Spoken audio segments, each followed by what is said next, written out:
एक समय एक भक्त अपने गुरुजी के पास जाता था और गुरुजी सत्संग में सुनाया करते थे कि मौत विचारी बावड़े तन चाड़ा कर दिया कौन, तन मिट्टी में मिल जाएगा जो आटे में लोन। भक्ति करो भाई परमात्मा तो डर के रहो। तो ऐसे ज्ञान भी सुनाते थे, लेकिन हम परमात्मा के विचारों पर ध्यान 10% ही दे पाते हैं। 90% फिर भी अपनी ही सोच से चलते हैं। तो वो व्यक्ति आता था, गुरुदेव से चर्चा करता था और उसके पास अच्छा पैसे वाला था, साहूकार था, धनी व्यक्ति था। गुरुजी के पास जाता था, 1 दर्जन केले, 2-4 किलो सेब, 2-4 किलो संतरे ये ले जाता था और कभी कभी दूध भी ले जाता था। और भी श्रद्धालु आते थे, दूध ले आते थे, कोई फल लाता था गुरुजी के वहाँ आश्रम में। लेकिन गुरुजी पतले दुबले से थे, तो साहूकार सेठ जो धनी था वो कहता था, गुरुदेव आप फल आहार करा करो, दूध पिया करो। तो गुरुजी कहते थे, भाई मेरा खाया ना जाता, जिसा खाया जाता बेटा ले लेता हूं। तो शिष्य ने पूछा, क्या आपको कोई रोग है? गुरुदेव ने कहा, भाई शारीरिक रोग नहीं। आपको कोई चिंता है? कहा भाई मेरे को मानसिक चिंता बनी हुई, एक टेंशन रहती है। तो शिष्य ने पूछा उस धनी ने कि क्या टेंशन है महाराज, जिस कारण से आप कुछ खा पी नहीं रहे हो? तो गुरुदेव ने कहा कि बेटा मुझे टेंशन है कि मेरी मृत्यु होएगी। तो शिष्य ने सोचा शायद निकट भविष्य में ही मृत्यु होने वाली होगी। तो कहा कि गुरुदेव आप कब शरीर छोड़ने वाले हो? तो गुरुदेव ने कहा, बेटा अब उस समय गुरुदेव की आयु 40-42 वर्ष की थी। तो गुरुदेव ने कहा कि मेरी मृत्यु 80 वर्ष के उपरांत होएगी। जब मेरी 80 वर्ष की आयु हो जाएगी तब मेरी मृत्यु होगी। 80वें वर्ष में जब मैं होऊंगा उस समय मेरी मृत्यु होगी। और अब वर्तमान में आपकी कितनी आयु है गुरुदेव? गुरुजी ने बताया, भाई मैं 42वें वर्ष में चल रहा हूँ। तो शिष्य कहता है कि ले गुरुजी, नू तो सब ने मरना है, आप तो साधु संत हो, आप भी चिंता करते हो, एक दिन तो सब ने मरना है, ये या भी के चिंता मृत्यु की, तो जाना ही है, शरीर तो एक दिन छूटना ही है। लग गया प्रवचन करने। गुरुजी बोला, अच्छा भाई कोई बात ना, हाँ बेटा ऐसा ही है, मृत्यु तो होनी ही है एक दिन, पर क्या करूँ मुझे तो चिंता ज़्यादा ही है। तो उठ के चलता चलता, साधु संतों को क्या चिंता होती है, मस्त रहा करो, खा पिया करो और दूध रखा, फल रखे। वो दो जब भी आवे, जब ये प्रवचन सुनावे। अब गुरुजी ने सोचा ये रोज दुखी करेगा, इस अकल तो इसमें है नहीं। क्यों हम गुरुजी को सलाह देने लग जाते हैं तो हम गुरुजी बन गए गुरुजी के। तो ये भक्ति मार्ग में फाउल पॉइंट है, क्योंकि गुरुजी जो बोल रहे हैं उसको बालक नहीं सोच सकते। आप बच्चे हो, बुद्धि कमजोर है आपकी। उस संत का एक राजौसी नगरी का राजा शिष्य था, वो बहुत आदर करता था संत का। तो उस राजा से उस संत ने कहा कि आप उस एक सेठ है आपके यहाँ बाजार में, यो नाम है उसका, उसको आप किसी केस में झूठा केस बना के और सजा सुना दो, लेकिन मारना नहीं है उसको, केवल एक लीला है या मैं कहूँ ऐसे करता रहे। तो उस सेठ ने, उस राजा ने उस सेठ को पकड़ लिया, 302 में यानी सजाए मौत सुना दी कि तूने एक आदमी की हत्या की है। और वो सेठ नट रोवर बेगन करे पर को ना सुने, उसको 300 यानी सजाए मौत सुना दी। पहले मौत हत्या के बदले सजाए मौत होती थी। और 1 महीने का समय धर दिया 14 का चतुर्दशी, यानी किसी महीने की जो है ना चतुर्दशी को रख दिया, उस चतुर्दशी को इसको सूली तोड़ा जाएगा, फांसी। और गुरुजी ने ये कहा था कि जब इसको कहीं बंद करो कोठड़ी में, कैद में इसको रखो, तो इसके पास दूध के पात्र भरे हों, 5-4 किलो दूध रखा रहे, और सेब संतरे काजू किशमिश बहुत संख्या में इसके पास होने चाहिए। तो राजा ने अपने गुरुदेव के आदेश अनुसार जिस कोठड़ी में, जिस कैद में, जिस अलग से कमरे में उसको बंद कर रखा था, उसमें दूध और सेब संतरे नारे नारे अलग अलग टोकरियां में रखे, रोज ताजे बदल दे।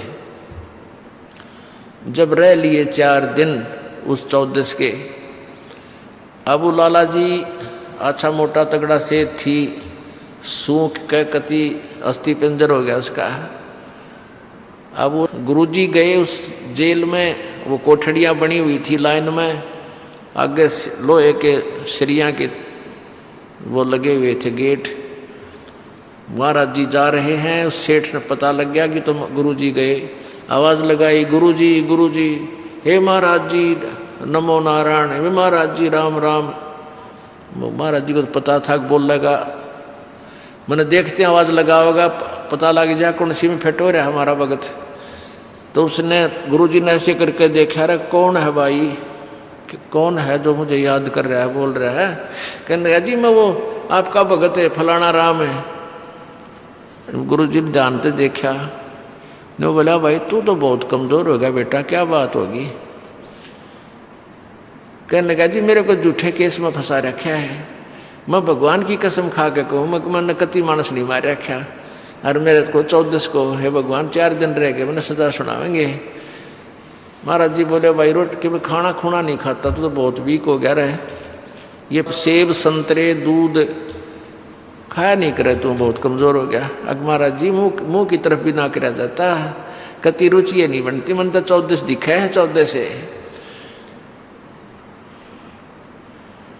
परमात्मा बोले भाई खाया पिया कर कोई बात ना, मरना से बेटा सब ने एक दिन मौत आनी है बेटा, मौत की भी क्या चिंता रहे भले आदमी, तू मेरे तन्यों क्या करता। महाराज जी खाओ पियो मौज करया करो, और मौत या तानी है सबकी, तो बेटा 14 तो सबकी आनी है, क्यों चिंता कर रहा तो। हे महाराज जी कति बचा लो मर गया कति छोटे बालक से।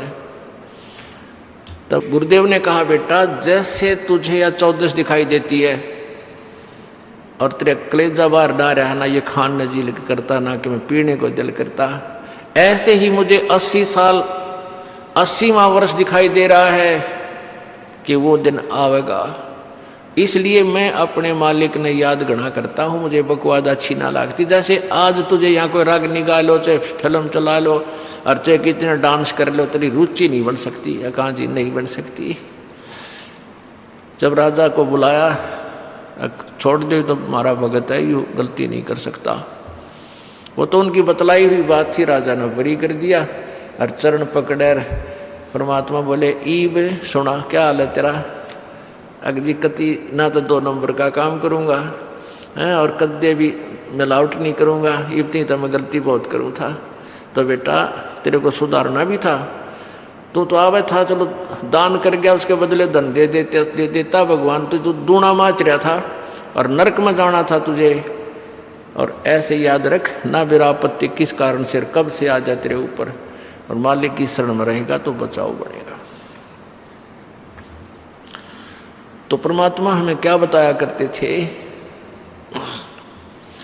कबीरा ये तन जावेगा और सके तो ठाहर लाए, या सेवा कर सतगुरु की, एक सेवा कर सतगुरु की और गोविंद के गुण गाए।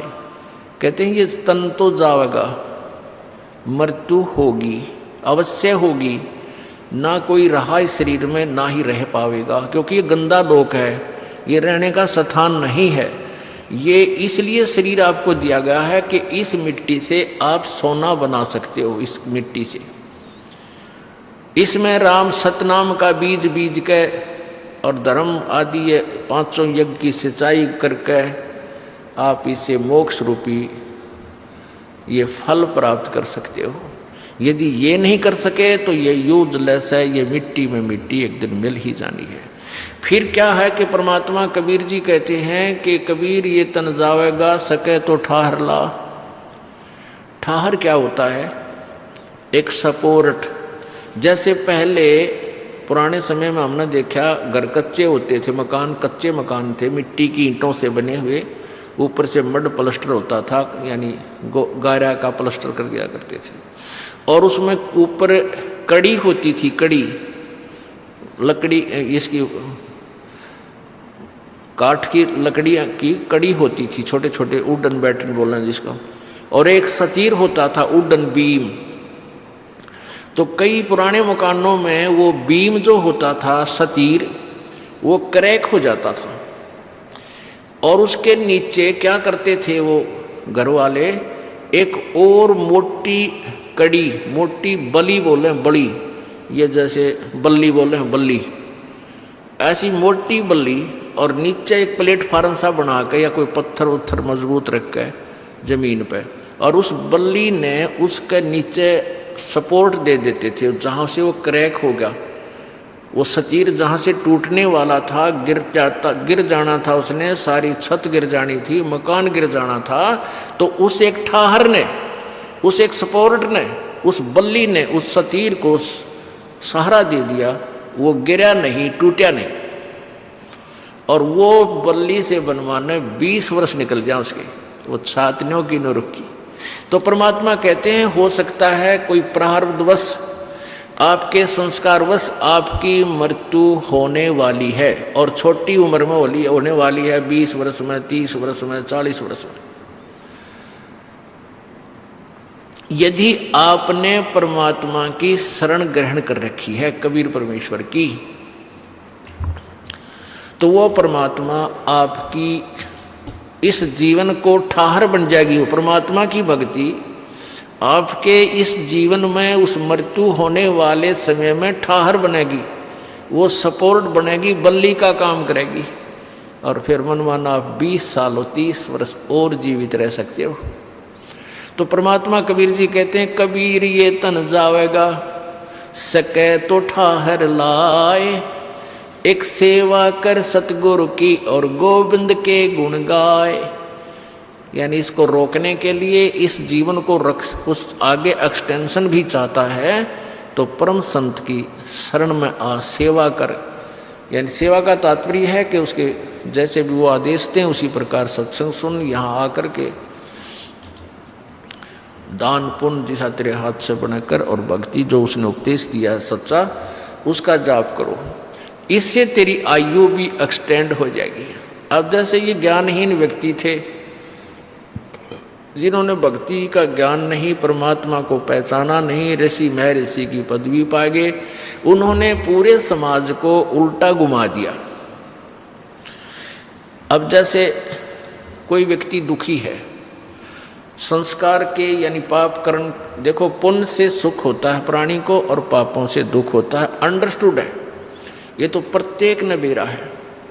जो आदमी घना दुखी हो जाता है तो अपने आप कहता है बुद्धिमान व्यक्ति कि भाई मैंने पिछले जन्म में घने पाप कर रखे, मैंने पिछले जन्मों में घने दोष कर रखे, अपराध कर रखे, आज मेरे ऊपर आपत्ति पर आपत्ति आ रही है, मेरा राम रूस गया। और जिसके सब सुख हैं, अच्छी व्यवस्था है, बच्चे भी ठीक हैं, पूरी संतान संपत्ति है, तो आम व्यक्ति भी नो क्या करें, भाई ये तो घना पुण्यकर्मी प्राणी है, यानी घने अच्छे कर्म कर रहा है पिछले जन्म। दनाना गांव के पास एक चिड़ी चांदी गांव है, 2 गांव है, चिड़ी और चांदी, वो वैसे वेल नोन दोनों गांव से जाने जाते हैं नामों से, लेकिन चांदी अलग गांव है।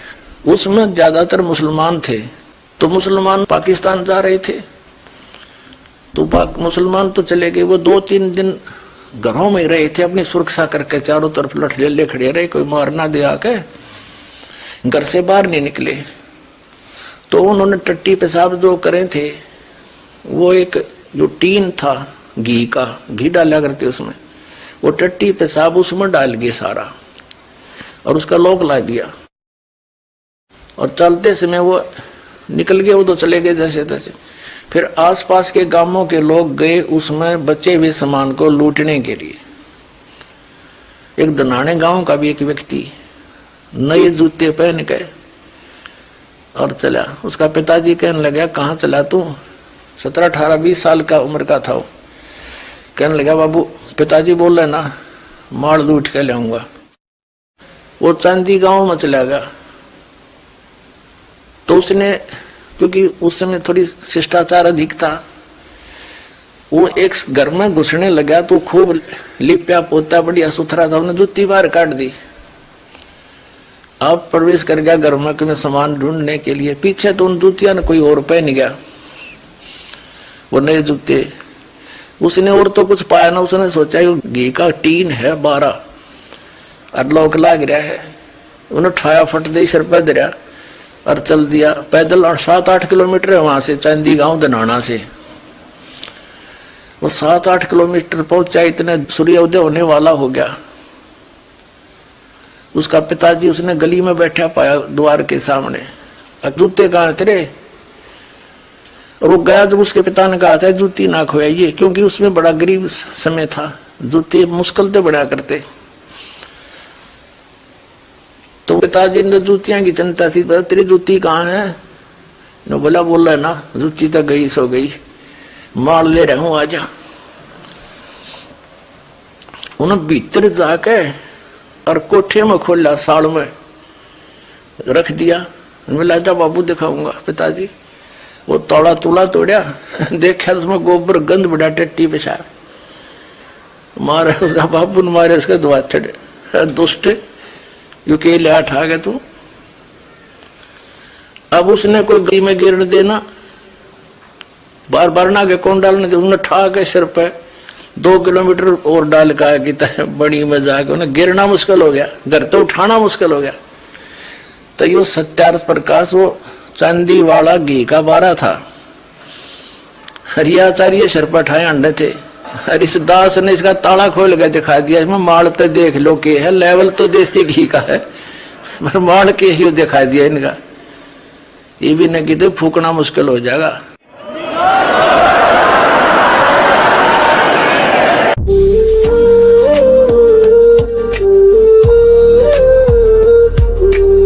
बोलो सतगुरुदेव की जय हो। परमात्मा कहते, तुमने उस दरगाह का मैल नहीं देखा, धर्मराज के तिल तिल का लेखा, एक एक पाई का हिसाब आपने चुकाना पड़ता है।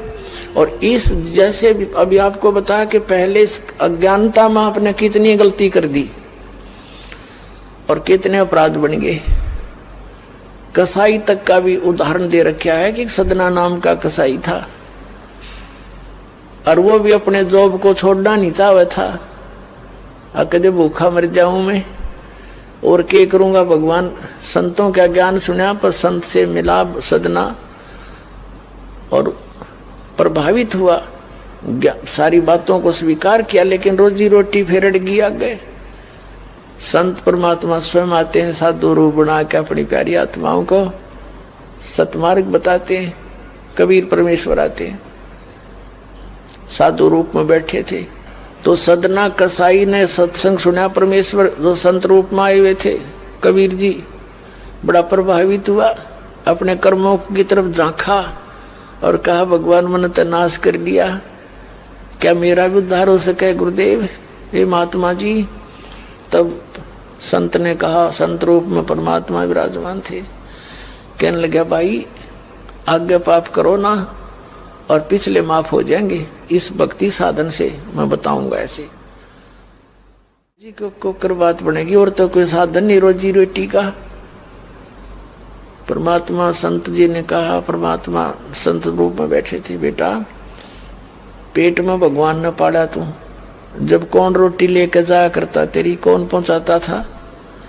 और माँ के गर्भ से बाहर आते ही माँ के सतन में दूध दे दिया, उससे पहले दूध नहीं था, तो क्या अब वो तेरी संभाल नहीं करेगा। लेकिन ये तो एक हमने औपचारिकता सी बातें लगती हैं, क्योंकि हम दूसरे रंग में रंगे हुए। कहने लगा, जी मेरा तो काम ना चले, बालक भूखे मर जाएंगे, मेरा तो और कोई काम नहीं, मैं तो नौकर हूं एक कसाई का और मन्नत यू काम करना पड़ेगा। तो परमात्मा ने सोची भाई ये तो सारे बांध रखे काल ने। कहा परमात्मा ने कहा बेटा इसने छोड़ दे तू। तो सदना कसाई कहने लगा महाराज ये कुकर छोड़ो भूखे मर जाएंगे। बालक नाम लेना चाहे उठे नहीं, मेरा उद्धार कर दो गुरुदेव, उद्धार कर दो। मैं तो कति नरक में गया। परमात्मा बोले भाई नो दोनों बात क्यों करोगी मेरे। फिर परमेश्वर ने सोचा चल भाई चाकस होती है इसकी तो बहुत जबरदस्त इच्छा भगवान में। तो मालिक ने कहा ठीक है बेटा तू नो करिए, एक अपना लिमिट बना ले कि इससे ज्यादा नहीं बकरे काटेगा, जितनी तू ज्यादा से ज्यादा बना ले पर रही है वचन पे। अब सदना बोला जी ठीक है। उसने सोचा रोज के 5-4 काटने पड़े हैं, हम बेईमान से कहने लगा अब जी 100 तो ज्यादा नहीं काटूंगा डेली। परमात्मा बोले अच्छा भाई जाते ठीक है बेटा देख रही है वचन पे, अकजी पक्का हूं मैं वचन का। चला गया। अब क्या हुआ कि उस शहर में राजा की लड़की का ब्याह हो गया, बारात आ गई और उसमें बकरे दारू चल रहे। मुसलमान बादशाह था, मतलब मांस तो आम खाते हैं, दारू शराब तो नहीं होगी खैर। अब उसके सदना के मालिक ने आदेश दिया कि सदना बड़ा ऑर्डर आ गया उससे, और भाई ला दिए बकरे ला कर रख दिए 20। अब 20 काट दिए सदना ने। फिर डिमांड आ गई 20 की और कहने का भाव ये है कि 100 के 100 बकरे कट गए। और सदना ने सोचा हे भगवान कति पूरी बात बनी, हे भगवान आपने प्रण भी आपने रखा, मेरी तो प्रतिज्ञा भी आपने रखी। मांझ दो के हथियार धर दिए, अकरेगी इज्जत आजत कति नाश हो गया था। इतने में परमात्मा ने क्या एक बहुत बड़े व्यापारी का रूप बना के पहुंच गया सदना के मालिक के पास और कहा भाई मैंने ऐसे ऐसे कांटेक्ट करना, एग्रीमेंट करना तेरे से, रोज के 20, 30, 50 बकरे चाहिएंगे और मैं ऐसे आगे सप्लाई किया करता हूं। तो बड़ा खुश हो गया वो सदना का मालिक कसाई, कहने लगा भाई ठीक है। और वो बोला जी बाकी एग्रीमेंट कराएंगे सवेरे, तो मैं थक रहा हूँ, भूख लग रही है कि मैं खाना खिलाओ और बढ़िया बढ़िया स्वस्थ बकरे का मांस बनवाना। अब कसाई ने आदर किया नौकर के, सदना इधर आ। अब वो सदन कसाई आ गया, खां जी कि एक बकरा काट फटाफट। और बड़ा व्यापारी आया है, बड़ा एग्रीमेंट हो गया है, वो होगा बड़ी बढ़िया अच्छा। और भोजन तैयार करा, भेज रसोई में। अब सदना के तात पैर फूल गए, क्या वाह बात बिगड़ गई भाई, तो ना बनी बात, आज तो प्रतिज्ञा भंग होगी। अब उसने सोचा कि जब बकरा ना काटूंगा तो यो मालिक नौकरी से निकाल लेगा, और जब बकरा काट दिया तो वचन भंग हो गया, मेरी तो बात बिगड़ गई दोनों तरफ से। तो उसने सोचा एक आदमी का भोजन बनेगा, तो उसने क्या सोचा कि बकरे के नड़े नड़े काट दूं अंडकोश, अब मेरा पर्ण भी रह जाएगा और भोजन भी बन जाएगा एक आदमी का। हथियार उठाया और बकरे के वो नड़े काटने चाहे, बकरा बुलवा दिया परमात्मा ने बोला सदना और देख भाई मर्यादा ना तोड़े, ना जाने कितनी बार तो तू बकरा बन लिया और मैं बना कसाई। और देखियो मैंने तेरे गल काटे हैं, तेरे को ऐसे नहीं काटा जैसे तू काटने जा रहा है। अब सारी रात तड़प कर मरूंगा मैं, तन्ने भी फिर मैं ऐसे ही काटूंगा तेरे को, ये देख लेना। अब बकरा किस सदना किसके बकरे काट रहा था, हाथ मत कर छूट गई, कप्पा खड़ा खड़ा बकरा बोले ना काटर बैठ गया रोए। मालिक ने बाट देखी, रसोई में आवाज लगाई, रसोई से संदेशा गया जी अभी तक आया नहीं, मटेरियल पदार्थ नहीं आया, बनाऊं के ऊपर। खुद मालिक गया, सदना से कहा कि सदना क्या करा तूने, काटा नहीं बकरा? मैं नहीं काटू मालिक, मैं नहीं काटू। उसने सोचा ये तो दुश्मन है, ये प्रसन्न नहीं है मेरे इस एग्रीमेंट से, ये काहे का नौकर है। अब ला तू नहीं काटे ना, ला मैं काटू। उठा गुस्से में सदना के दोनों हाथ काट दिए उस कसाई मालिक ने, अरे एक मारी लात करते पार काट दिया। अब जैसे भी ट्रीटमेंट वगैरह करा करो का महीने 2 महीने रो पीट कर उन्हें सोची क्या करूं भाई। उसने सोचा चल पड़ी यहां से। उस संत ने कहा था मैं वहां जगन्नाथ के मंदिर में रहता हूं, वहां आ जाना। उस जगन्नाथ के मंदिर की तरफ चल पड़ा कि भाई परमात्मा ने जब इतना चमत्कार दिखाया है, बकरा बोलिया, इसे बुंडे काम ना मैं तो कदे भी ना करूं, मरवा से जीवा से भूखे मरे। आदमी की कही तो ना जच्चे पर वह तो सच्ची होगी, सामने तो जुल्म हो गया। यूं तो बहुत बुरा जो है ना एक रूटीन है, यू नहीं करें भाई कति भी। संत साची कहे थे वो उस दिन जच्ची उसके उस गुरुदेव के पास समाधान के लिए चल पड़ा। देख कहाँ तक बिजली गिरती है इस बुंडे कर्मों से, कैसे फिर जो मालिक परम संत की शरण में आ जा रक्षा कैसे होती है। अब वो चला जा रहा था। पहले सरपंच नहीं होते थे, नंबरदार होली सोली होता था गांव का, और 5-4 गांवों में से एक गांव वाले व्यक्ति नंबरदार को कोई विशेष और पावर दे देता था राजा, जिस वो दंडित भी कर सकता था। रास्ते में जा रहा था, नंबरदार के घर पे रुक गया और कहा जी मैं रात न रुकूंगा, मैंने आगे यात्रा पे जाना है, जगन्नाथ में जा रहा हूं। तो पहले धार्मिक वैसे तो आम व्यक्ति की बहुत इज्जत करता थे, अतिथि की। नंबरदार ने सदना को रोक लिया, रुक जा भाई, भाई रोटी खाइए, अलग से व्यवस्था कर दी, खाना खुना खा ठाठ तरह। अब क्या हुआ कि उस नंबरदार की पत्नी जो थी वो बैड कैरेक्टर थी, उसने सदना के साथ दुर्व्यवहार करने की चेष्टा की। वह रोने लग गया, माई मैं तो महा दुखी व्यक्ति हूँ, रात काटनी है, काटन दे तो काट दे, न मैं भी चला जाऊंगा। तो उसने फिर शोर मचा दिया, अपनी बेइज्जती समझ के लोग इकट्ठे हो गए, अक्यों मेरी इज्जत का गाक बने था, पकड़ लिया और वहीं उस शहर के अंदर, साथ में ही शहर था, वहां ले गए।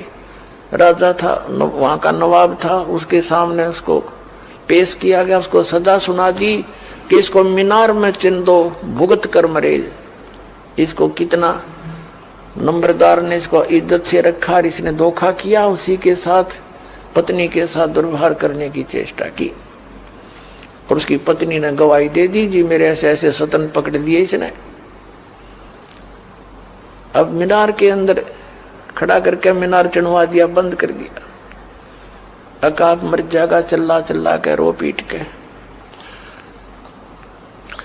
तब सदना ने अर्ज करी है, गुरुदेव मैं तो पापी आत्मा था, मुझे तो चाहे इससे बदतर मौत मार दो, लेकिन मुझे ये भगत कहे थे कि मंदिर में जावे ढेड इसे इसके गुरु होंगे, और ऐसा करता था ऐसा करता था। दाता आपके नाम पर बट्टा लग गया, तो मैं तो नीच था, चाहे इससे भी बुरी मौत मार देते। दाता इस भक्ति की इज्जत रखियो मेरे मालिक।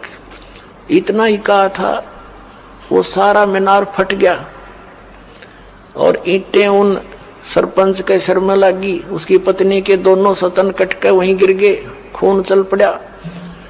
और जिन्होंने ये संदेश सुनाया था, अन्याय का फैसला सुनाया था, उनके सर में ईंट लगी जा जाके। और देखा इतना आवाज हुई, आसपास सब भागे आए, देखने आए, और सदना के दोनों हाथ पूरे हो गए, कटे हुए नहीं रहे। बोलो सतगुरुदेव।